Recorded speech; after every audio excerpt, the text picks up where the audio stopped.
नमस्कार विद्यार्थी मित्रांनो. जितूसस करिअर अकॅडमीच्या ऑनलाईन प्लॅटफॉर्मवरती सर्वांचं स्वागत आहे. महाराष्ट्र राजपत्री नागरी सेवा संयुक्त पूर्व परीक्षा जी आता 9 नोव्हेंबरला तिची नवीन डेट आली आहे.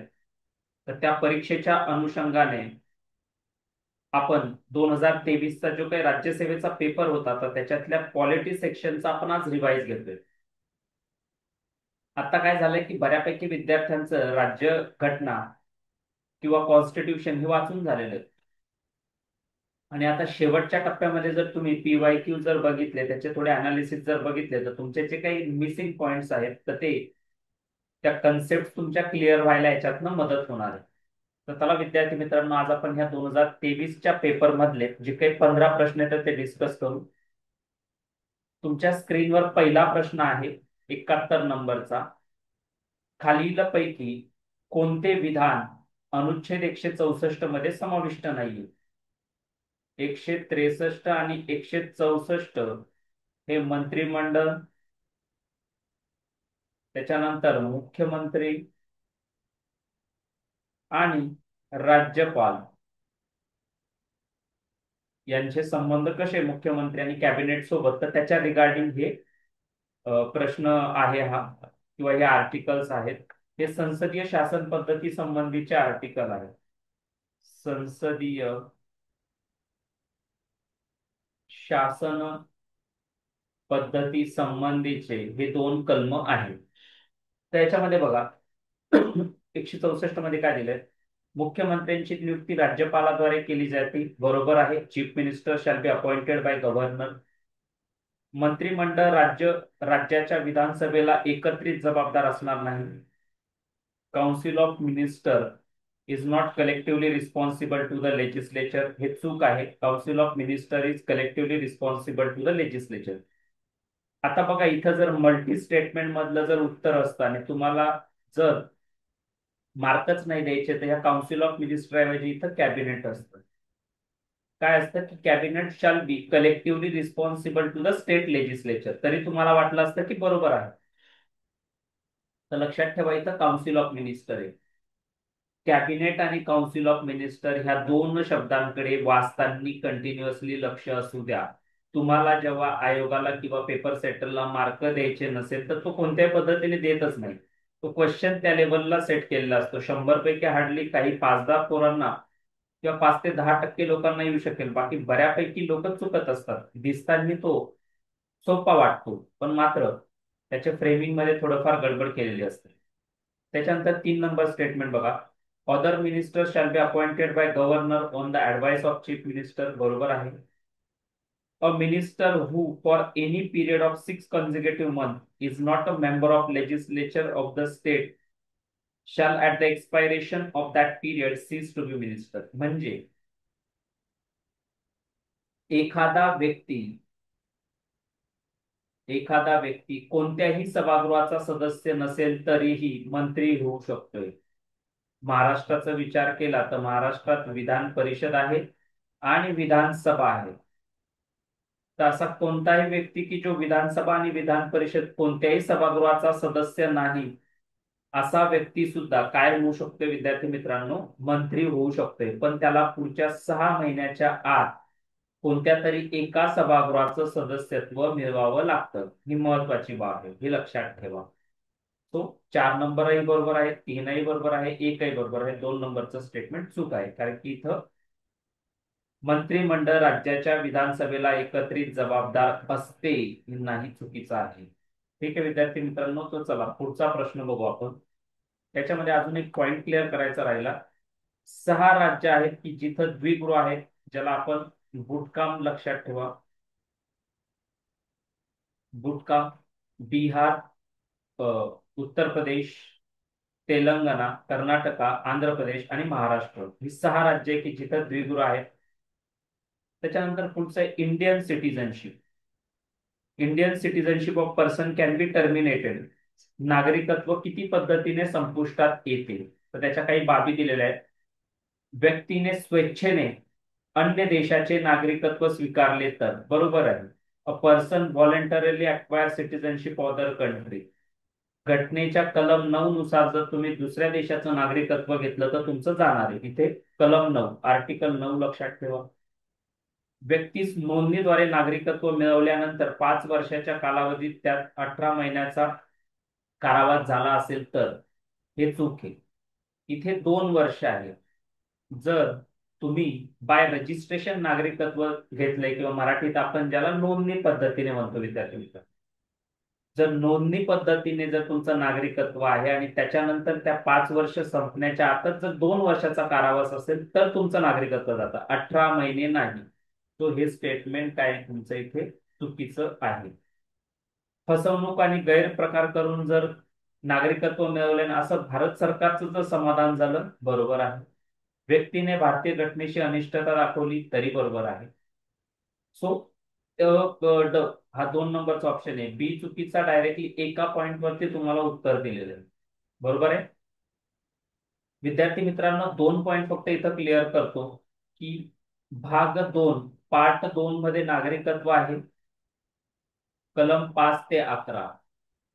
एक लक्षात ठेवा की घटनेत जे काही नागरिकत्व दिलेलं आहे घटनेत कलम 5, 6, 7, 8, 9, 10 मध्ये, तर ती घटना लागू होण्याच्या वेळी कोण लोक किंवा कोण व्यक्ती हे नागरिक असतील देशाचे एवढ्याच बाबी संबंधीची तरतूद केलेली आहे. त्याच्यानंतर घटना लागू झाल्यानंतर कुणाला नागरिक बनवायचे, त्याच्या तरतुदी काय असेल, ह्या सर्व बाबी संसदेच्या कायद्याने रेग्युलेट केल्या जाते. संसदेच्या कायद्याने बाय ऍक्ट ऑफ पार्लमेंट ह्या सर्व गोष्टी केल्या जात आहेत. येते लक्षात विद्यार्थी मित्रांनो. आणि बाय ऍक्ट ऑफ पार्लमेंट ह्या सर्व करत असताना आजपर्यंत सिटिझनशिप ऍक्ट 1955 खूप वेळेस बदल करण्यात आले त्याच्यात. आणि त्याच्यानुसार तुम्हाला कसं नागरिकत्व मिळेल, त्याच्या 6 पद्धती आणि तुमचं नागरिकत्व कसं काढून घेण्यात घेण्यात येईल, त्याच्या सुद्धा सर्व तरतुदी तर ह्या सर्व कायद्याने रेग्युलेट केल्या जातात. आणि हा कायदा घटनेच्या कलम 11 नुसार संसद बनवत असते. घटनेच्या कलम 11 नुसार नागरिकत्वासंबंधीचे कायदे बनवण्याचा पूर्ण अधिकार हा कोणाला विद्यार्थी मित्रांनो, तर हा आहे तुमचा संसदेला आहे. तो हे लक्षात ठेवा.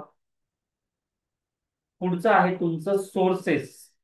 कुठून सोर्सेस किंवा स्त्रोत नावाचा टॉपिक आहे घटना निर्मितीमध्ये, तर महत्वाचा टॉपिक आहे. खूप मल्टिपल वेळेस प्रश्न आलाय. याच्यातला पॉइंट क आणि पॉइंट ड महत्वाचा आहे. दक्षिण आफ्रिका या देशापासून राज्यसभा निवडणूक पद्धत. राज्यसभेमध्ये 2 प्रकारचे लोक असतात, एक असतं इलेक्टेड, एक असतं नॉमिनेटेड, किंवा ज्याला एक आपण निवडून आलेले म्हणू किंवा दुसरे नामनिर्देशित म्हणू. इलेक्टेड लोक आहेत 233, नॉमिनेटेड आहेत 12. असे दोन्ही मिळून आत्ताची इफेक्टिव्ह स्ट्रेंथ आहे 245. आपल्याला माहिती आहे की राज्यसभेची ऍक्च्युअल स्ट्रेंथ किती विद्यार्थी मित्रांनो, तर राज्यसभेची ऍक्च्युअल स्ट्रेंथ आहे 250. घटनेनुसार ही कॉन्स्टिट्युशनल स्ट्रेंथ झाली. 245 ही ऍक्च्युअल स्ट्रेंथ झाली. त्यातले 233 जे इलेक्टेड आहे तर त्याची पद्धत काय असेल तर ती दक्षिण आफ्रिकेकडनं घेतली. आणि जे 12 नॉमिनेटेड आहे, नामनिर्देशित आहे, ती पद्धत आयर्लंड कडनं घेतली. दोन्ही गोष्टी बरोबर आहेत. फेडरेशन विथ स्ट्रॉंग सेंटर किंवा केंद्र शासन हे मजबूत असेल किंवा जास्त अधिकार असतील, ही कॅनडाकडनं घेतलंय, बरोबर आहे. उपराष्ट्रपती पद हे आपण अमेरिकेकडनं घेतलंय, हेही बरोबर आहे. तो अ ब क ड 4ही पॉइंट याच्यातले बरोबर आहेत सोर्सेस मधले. अशीच अजून एक बाब तुमची राज्यपालासंबंधी. फक्त राज्यपाल हे पदाचा विचार केला तर ते गव्हर्नमेंट ऑफ इंडिया ऍक्ट 1935 मधनं घेतलेलं आहे. त्याच्या नियुक्तीचा विचार केला तर ते कॅनडाकडनं घेतलेलं आहे. डायरेक्टली सेंट्रल गव्हर्नमेंट अपॉइंट करेल, नियुक्त करेल. तो ह्या बाबी आपल्याला लक्षात ठेवायच्या आहे एखाद्या पदाविषयी की काय कुठून घेतलेलं आहे, या गोष्टी आपल्याला माहीत असाव्यात. सेम न्याय व्यवस्था आहे पुन्हा. न्याय व्यवस्था सुद्धा 1935च्या कायद्यातनं घेतलेली आहे. त्याच्यानंतर ती स्वतंत्र असावी, तर त्या सर्व गोष्टी आपण अमेरिकेकडनं घेतलेल्या. सो हेही लक्षात ठेव. त्याच्यानंतर त्याच्या पुढचा पॉइंट आहे भाषेसंबंधी. बघा भाषेसंबंधी काय, अगोदर हा प्रश्न समजून घेऊ. Which of the following are main objective of committee of a parliament on official language. Official language संबंधीच्या कमिटीचे काय मेन ऑब्जेक्टिव्ह आहे? संसदीय राजभाषा समिती संघाच्या अधिकृत उद्दिष्टांसाठी हिंदीच्या वापरात असलेल्या प्रगतीचा आढावा घेणे आणि हिंदीचा वापर वाढवणे आणि त्यासंबंधी शिफारस करणे. बरोबर आहे. नवीन घटक राज्यांच्या भाषिक मागण्यांकडे लक्ष देणे आणि त्या संदर्भात सूचना करणे हा मुद्दा नाहीये. धोक्यात आलेल्या भाषा ओळखणे आणि त्यांच्या संवर्धनासाठी शिफारशी करणे हे पण नाहीये. त्रिभाषा सूत्र हे पण नाहीये. बघा, दोन गोष्टी थोड्या इथं क्लिअर ठेवा की काय त्या क्लिअर ठेवायच्या त्याच्यामध्ये. तर बघा, जी committee of parliament on official language आहे, तर ही 1976 ला हिचं गठन केलेलं आहे. जेव्हा ऑफिशियल लँग्वेज ऍक्ट आणला आपण 1963 ला, त्याच्या अंतर्गत 1976 ला हिचं गठन करण्यात आलं. 30 सदस्यीय ही समिती, याच्यात 20 लोकसभेचे आणि 10 राज्यसभेचे असे 30 लोकांची ही समिती आहे, संसदेची समिती आहे. आणि अजून भारतात 2 समित्या आपल्याला बघायला मिळतात. त्या तुमच्या कलम 344 मध्ये एक तरतूद आहे. काय कलम 344 ची तरतूद? की एक कमिटी आणि कमिशन स्थापन करायचंय. आर्टिकल 344 सांगताय की कमिशन आणि कमिटीची स्थापना करायची, तर त्याच्या संबंधीचं ते आर्टिकल आहे. तो या आर्टिकल 344 नुसार जे पहिलं कमिशन स्थापन केलं गेलं होतं, तर ते बीजी खेर कमिशन होतं. 1955 ला भारतातलं पहिलं भाषा आयोग किंवा लँग्वेज कमिशन जो होता, तो बीजी खेर यांच्या अध्यक्षतेखाली होता. नंतर त्यालाच रिव्ह्यू करण्यासाठी एक कमिटी आली होती, गोविंद वल्लभ पंत यांच्या नावाने. ती पुढे एक कमिटी आलेली होती. हे दोन्ही 344 कलमानुसार होतं की राष्ट्रपती कमिटी आणि कमिशनची स्थापना करू शकतायत, आणि ते झालंय भारतात. बीजी खेर यांच्या अध्यक्षतेखाली कमिशन आणि गोविंद वल्लभ पंत यांच्या अध्यक्षतेखाली कमिटी.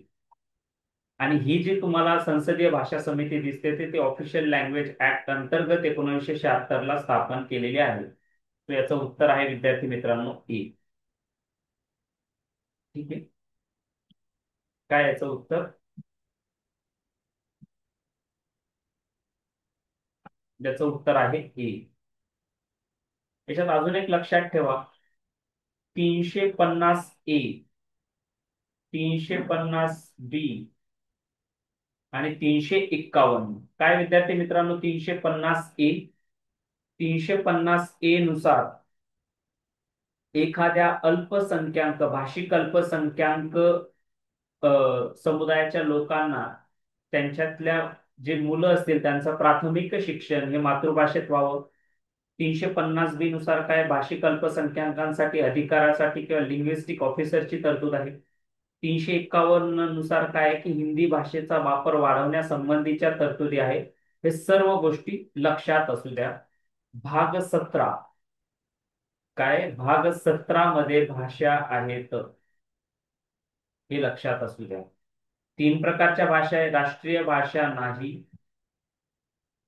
ऑफिशियल लँग्वेज किंवा कार्यालयीन भाषेमध्ये हिंदी आणि इंग्लिश आहे. घटनात्मक भाषा 22 आहे, किंवा घटनेमध्ये ज्या काही 8व्या परिशिष्टात मेन्शन आहे त्या 22 भाषा आहेत. आणि क्लासिकल लँग्वेज ज्या आहेत किंवा सांस्कृतिक भाषा ज्या आहेत तर त्या 11 आहेत. बरोबर आहे, हे पण लक्षात असू द्या. चला, जिल्हा परिषद. नेमका हा जो जिल्हा परिषदेसंबंधीचा प्रश्न होता तो आयोगाने हा कॅन्सल केला होता. ठीक आहे. त्यामुळे इथं कन्फ्युजन होऊन तो डिस्कस करण्यात काय लॉजिक नाहीये. पुढचा, बिगर घटनात्मक संस्था कोणत्या आहेत? Non constitutional bodies. त्याच्यामध्ये आपल्याला माहिती आहे राज्य वित्त आयोग घटनात्मक आहे. कोणत्यानुसार आहे? 243 आय. मी तुम्हाला हे शॉर्टकटही सांगितला होता. I5, जसं घरात तुमच्या वायफाय असतं तसं I5. 243 आय मध्ये राज्य वित्त आयोग आहे. त्याच्यानंतर state commission on backward classes. 338 बी याच्यामध्ये काय तुमचं राज्य मागासवर्ग आयोग आहे. त्याला 102वी घटना दुरुस्ती जी आहे 2018 तिच्यानुसार घटनात्मक दर्जा मिळालेला आहे. काय मिळाला विद्यार्थी मित्रांनो? या याच्यानुसार घटनात्मक दर्जा मिळालेला आहे. 102व्या घटना दुरुस्तीनुसार इथे घटनात्मक दर्जा मिळालेला आहे 2000 कितीला?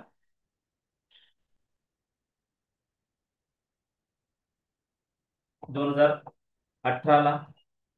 त्याच्यानंतर केंद्रीय माहिती आयोग, आपल्याला माहिती आहे आरटीआय कायद्याअंतर्गत, राईट टू इन्फॉर्मेशन कायद्याअंतर्गत काय केलेले या सीआयसी ची फॉर्मेशन आहे. त्यामुळे 1 आणि 4 या गैर घटनात्मक आहेत, म्हणून उत्तर आहे तुमचं 4.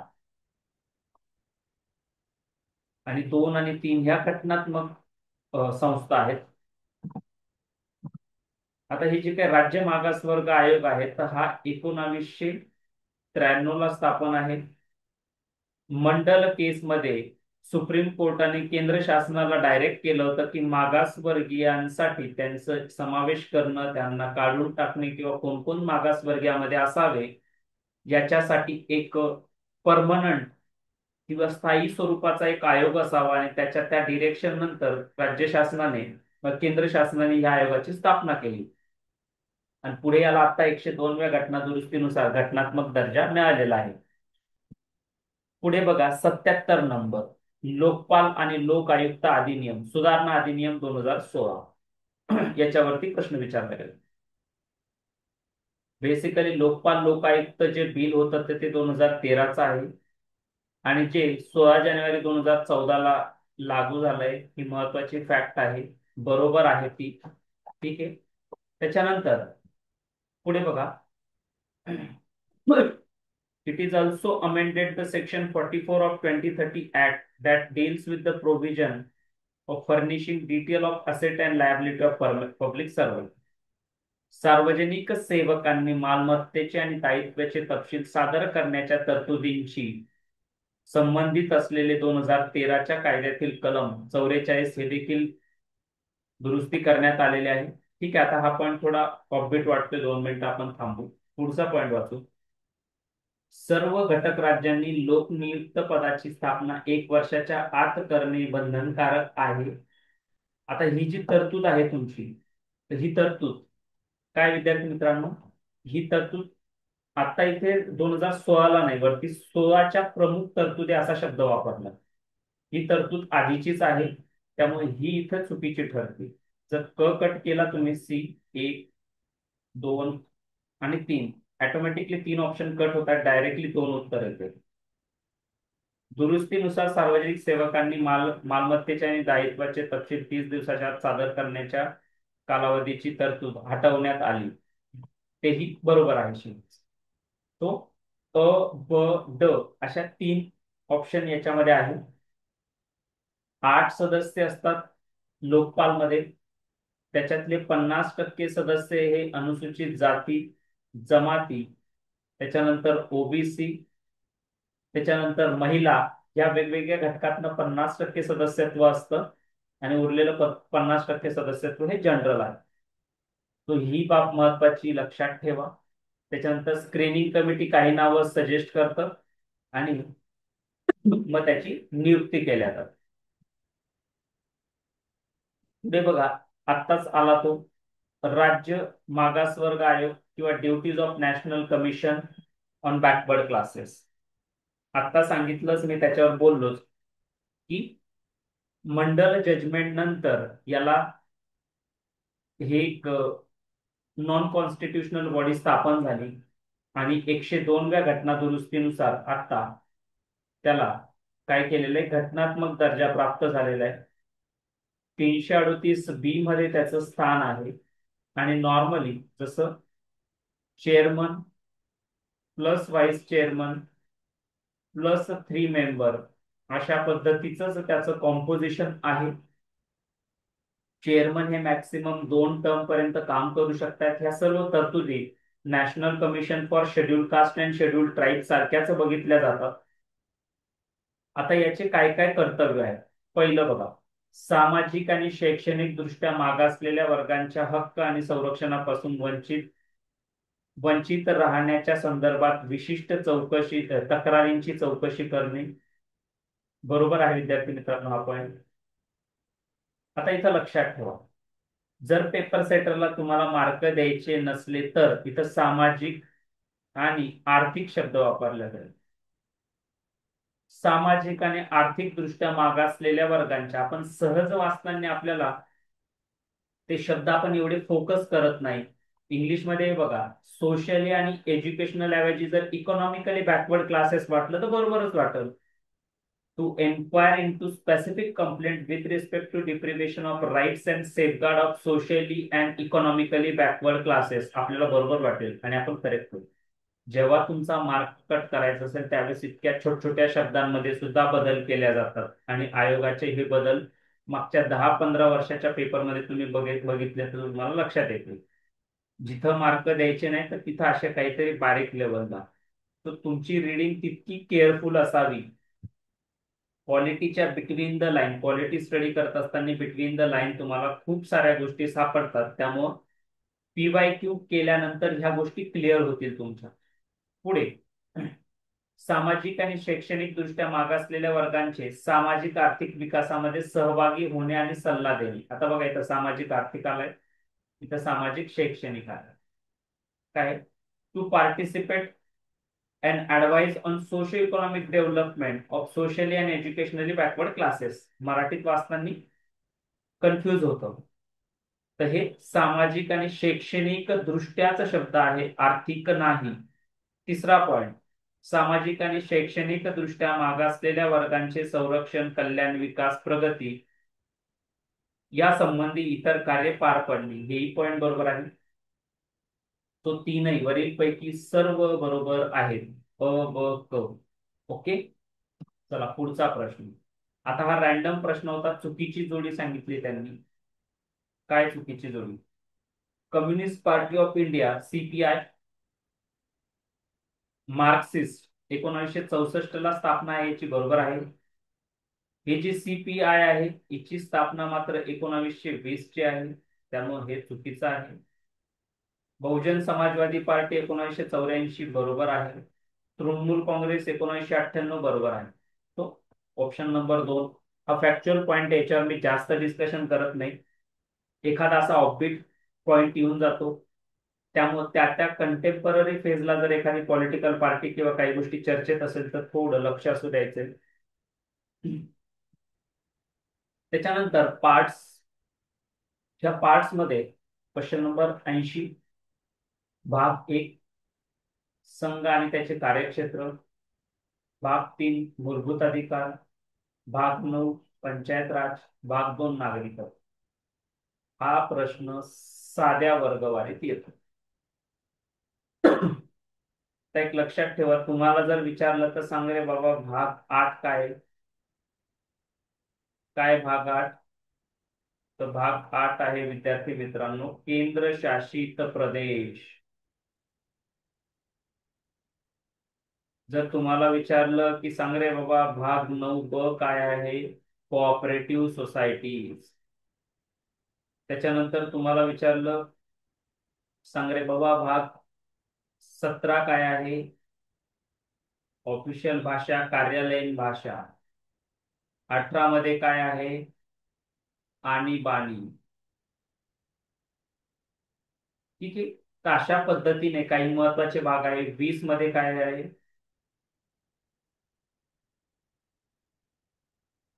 घटना दुरुस्ती. 15 मध्ये काय आहे, इलेक्शन, निवडणुका. 14 मध्ये काय आहे, केंद्र पातळीवर आणि राज्य पातळीवरील सेवा, युनियन आणि स्टेट मधील पब्लिक सर्व्हिसेस. 14A मध्ये काय, न्यायाधिकरण. तो हे काही महत्वाची भाग आहेत तर ती तुम्हाला माहित असावी, परिशिष्ट माहित असावी. पुढचा प्रश्न, 5व्या अनुसूचीमधील अनुसूचित क्षेत्रे आणि अनुसूचित जनजाती, म्हणजे ज्याला आपण शेड्युल्ड एरिया आणि शेड्युल्ड ट्राईब म्हणून, यांच्या प्रशासनासंबंधी राज्यघटनेतील तरतुदी राज्यपाल बदलू शकतात, राष्ट्रपती बदलू शकतात. विशेष बहुमताने घटना दुरुस्ती करून संसद बदलू शकते, सामान्य कायदा करून संसद बदलू शकते. इंग्लिश मध्ये परत हा पॉइंट बघतोय. Provision of constitution relating to administration. अनुसूचित क्षेत्रे आणि अनुसूचित जनजाती यांच्या प्रशासनासंबंधीच्या बाबी संसद बदलते सामान्य कायद्याने. आणि मग राष्ट्रपती काय करतात, तर ही जी काही शेड्युल्ड एरिया आहेत, ज्याला आपण अनुसूचित क्षेत्रे म्हणतात किंवा अनुसूचित शेड्युल्ड एरिया असेल, तर त्याचा एरिया इन्क्रीज करणं, त्याचा एरिया डिक्रीज करणं, त्याचा एरिया अल्टर करणं, ही कामे राष्ट्रपती करतात. आणि त्याच्या प्रशासनासंबंधीच्या बदलांसंबंधीच्या बाबी संसद करतात. हे दोन मायनर पॉइंट आहेत. सर्वांनी एक्झाम हॉलमध्ये कॉन्फिडन्स मध्ये लगेच 2 वरती टिक मार्क केलं असेल तर हे करू नका. 5व्या अनुसूचीमधील अनुसूचित क्षेत्रे आणि अनुसूचित जनजाती यांच्या प्रशासनासंबंधीचे बदल संसद करते. अनुसूचित क्षेत्रे यांचा एरिया वाढवणं, कमी करणं, अल्टर करणं हे काम राष्ट्रपती करतात. हे आपण लक्षात असू द्या. ओके, पुढचं. आणि याच्यानुसार आपल्याला माहिती आहे की पेसा कायदा ह्या शेड्यूलच्या इम्प्लिमेंटेशनसाठी, पेसा, ठीक आहे, panchayat extension in schedule area 1996, याच्यावर आपण एखाद्या पुढच्या आर्टिकल मध्ये बोलू. 82 नंबरची स्वामित्व योजना आहे, ती मी इथे डिस्कस करत नाही आता. त्याच्यानंतर 83 नंबर 0 अवर. काय विद्यार्थी मित्रांनो 0 अवर? तर बघा, सकाळी जो तुमचा क्वेश्चन अवर असतो 11 ते 12, ठीक आहे, प्रश्नोत्तराच्या तासानंतर कागदपत्र ठेवण्याआधीची वेळ आणि सभागृहात कोणतीही सूचीबद्ध कामकाज सुरू होण्यापूर्वीची वेळ म्हणजे 0 प्रहार. बरोबर आहे. त्याच्यानंतर 0 प्रहारा दरम्यानचे मुद्दे मांडण्यासाठी दररोज सकाळी 8:30 ते 9:30 यावेळेस सभापती सूचना देता येतात नाही. कोणत्याही प्रायर नोटीस किंवा इंटिमेशनच्या ह्या काळामध्ये प्रश्न विचारता येतात. महत्वाचा आहे. आणि हा जो 0 अवर असतो हा 30 ते 60 मिनिटं, depend on speaker, depend on अध्यक्ष, त्याच्यावर डिपेंड असतो की किती मागे पुढे होईल तो. त्याच्यानंतर सध्या 0 तासादरम्यान प्राधान्य क्रमानुसार दररोज 30 प्रकरणे मांडण्याची परवानगी आहे. याच्यामध्ये बघा परत असं काही नाहीये, हे व्हॅरी होऊ शकते. 0 तासाबाबत नियमात कोणती तरतूद नसल्याने कोणत्याही दिवशी किती प्रकरणे मांडता येतील यावर कमाल मर्यादा नाही. बरोबर आहे. ही ना पार्लमेंटरी रूल्स किंवा घटना याच्यात कुठेही 0 अवर्सचा मेन्शनिंग नाहीये. हे एक भारतीय इनोव्हेशन आहे, इंडियन इनोव्हेशन आहे, जे 1962 पासून वापर केल्या जातोय. 1962 पासून त्याचा वापर केला जातोय आणि एक भारतीय इंडियन इनोव्हेशन आहे. ठीक आहे. सो एवढ्या मुद्दे लक्षात ठेवा की याच्यामध्ये कुठलीही प्रायर नोटीसची गरज नसते. किती प्रकरण मांडायची याची काही फिक्स तरतूद नाही, कारण की घटनेत किंवा संसदेच्या रूल मध्ये त्याला मेन्शन नाहीये. आणि त्याचा टायमिंग आता सांगितलं तसं तो 12 वाजता ते सुरू होत असतो. एक महत्वाचं आयोग आहे. पुढचं केंद्र राज्य संबंधीचा प्रश्न आहे. बघा, शेतजमिनी व्यतिरिक्त इतर मालमत्तांचे हस्तांतरण हा विषय समवर्ती सूचीत आहे. आपल्याला माहिती आहे समवर्ती सूची कोणत्या देशापासून घेतली आहे? Sources Australia. शेतजमिनी व्यतिरिक्त इतर मालमत्तांचे हस्तांतरण हा विषय समवर्ती सूचीमध्ये समाविष्ट आहे. बरोबर. शेतजमिनी, शेती योग्य जमीन सोडून इतर प्रकारच्या संपत्तीवरील कर हा संघ सूचीचा विषय आहे, जसं इन्कम टॅक्स वगैरे. बरोबर आहे. शेतीवर जर कर आकारायचा आहे, शेतीवर जर शेतीच्या उत्पन्नावर जर कर आकारायचा असेल तर ती राज्य शासनाला त्याच्या संबंधीचे अधिकार आहेत. करमणूक कर हा समवर्ती सूचीमध्ये आहे. आता हे चूक आहे. क क क क म्हणजे 3 नंबरचं उत्तर आहे तुमचं 84चं 3. आता हे क का चुकीचं आहे बघा. 2017च्या पूर्वी करमणूक कर हा राज्य सूचित होता. 2017 नंतर ह्या करमणूक करला जीएसटी सबज्युम केल्या गेलेला आहे. आणि लोकल बॉडी ज्या काही स्थानिक संस्था करमणुकीवर कर लावतात तो सोडून बाकी सर्व करमणूक कर हा जीएसटी सबज्युम केला गेलाय. त्यामुळे 3 नंबरचा पण चुकीचा आहे. सध्या करमणूक कर हा केंद्र सूचीचा भाग आहे. पुरातन पुरातन वस्तू संग्रहालय हा विषय राज्य सूचीमध्ये समाविष्ट आहे. Subject of antiquities museum is included in the state list. बरोबर आहे. फक्त 3 नंबरचा चुकीचा आहे. Yes, thank you so much. त्या सूच्या आहेत 7व्या परिशिष्टामध्ये ऍड केलेल्या आहेत. आणि पुढचा प्रश्न बघा, हा पूर्णपणे केअरफुली रीडिंग करण्याचा प्रश्न होता. आपल्याला 15 पैकी आयोग ज्या पद्धतीने 11-12 वरती रिस्ट्रिक्ट करते तर त्यात आपल्या काही मायनर चुका असतात. तसा हा प्रश्न सोडवताना होऊ शकते. बघा, घटना परिषदेमध्ये विस्तृत चर्चा होऊन पुढील तरतुदींचा समावेश करण्यात आला. खालीलपैकी कोणत्या अनुच्छेदांचा त्यात समावेश होत नाही? बरोबर आहे. इंग्लिश मध्ये परत वाचतो.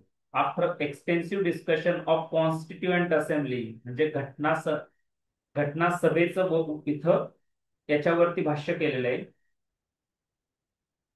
The following provisions were included, which article does not included. संविधान सभेने कोणते आर्टिकल नव्हते ऍड केलेले? घटनेत कोणते असं नाही विचारले. संविधान सभा आपल्याला माहिती आहे की 51 हा संसदेने 42व्या घटना दुरुस्तीनुसार 1976 ला ऍड केला. त्यामुळे हा पॉइंट चुकीचा आहे. कॉन्स्टिट्यूशनल अमेंडमेंट अंडर आर्टिकल 368 बरोबर आहे. नॅशनल इमर्जन्सी अंडर आर्टिकल 352 बरोबर आहे. ऑर्डिनन्स होतं का? हे पण होतं. तर हे 3 पॉइंट होते, पहिला नव्हता. त्याच्यामुळं काय विचारले त्यांनी? Not included. आता नॉट इन्क्लुडेड फक्त एक आहे. चुकून तुम्ही कोणते इन्क्लुडेड आहे तर ते करशाल, किंवा कोणते घटनेत आहे असा संदर्भ जर घेतला तर वरीलपैकी सर्व आहे, किंवा वरीलपैकी कोणतेही बरोबर नाही. 4 नंबर मार्क करू शकतात. जर घाई केली तर 4 नंबर मार्क करू शकतात, पण हे चुकीचं आन्सर आहे. एक, फक्त एक म्हणजे अनुच्छेद 51A नुसार मूलभूत कर्तव्य हे घटना परिषदेने ऍड केलेले नाही. ते संसदेने नंतर ऍड केलेले आहेत. ओके, तो हे लक्षात ठेवायचा. हा केअरफुल रिडिंगचा प्रश्न. तो 2013च्या पॉलिटी सेक्शनच्या क्वेश्चनचं आपण डिस्कशन घेतलंय. अशाच पद्धतीने बाकी काही प्रश्नांचं डिस्कशनही आपण पुढच्या काही सेशन्स मध्ये घेऊ. हा व्हिडिओ बघितल्याबद्दल सर्वांचे धन्यवाद. जास्तीत जास्त आपल्या चॅनलला शेअर करा, सबस्क्राईब करा, जेणेकरून नवीन व्हिडिओ बनवण्यासाठी मलाही मोटिवेशन राहील आणि याचा फायदा सुद्धा जास्तीत जास्त विद्यार्थ्यांपर्यंत पोहोचेल. Free practice test the description मध्ये मी आपल्या ऍप्लिकेशनची लिंक दिलेली आहे. ते ऍप्लिकेशन डाउनलोड करा. त्याच्यावरती तुम्हाला काही फ्री लेक्चर्स प्लस काही फ्री टेस्ट अवेलेबल आहेत. फ्री करंट अफेअर मटेरियल आहे. ते तुम्ही त्या ऍप मध्ये जाऊन त्याच्यावर त्या टेस्ट सोडवू शकताय. ठीक आहे. So thank you so much for watching this lecture.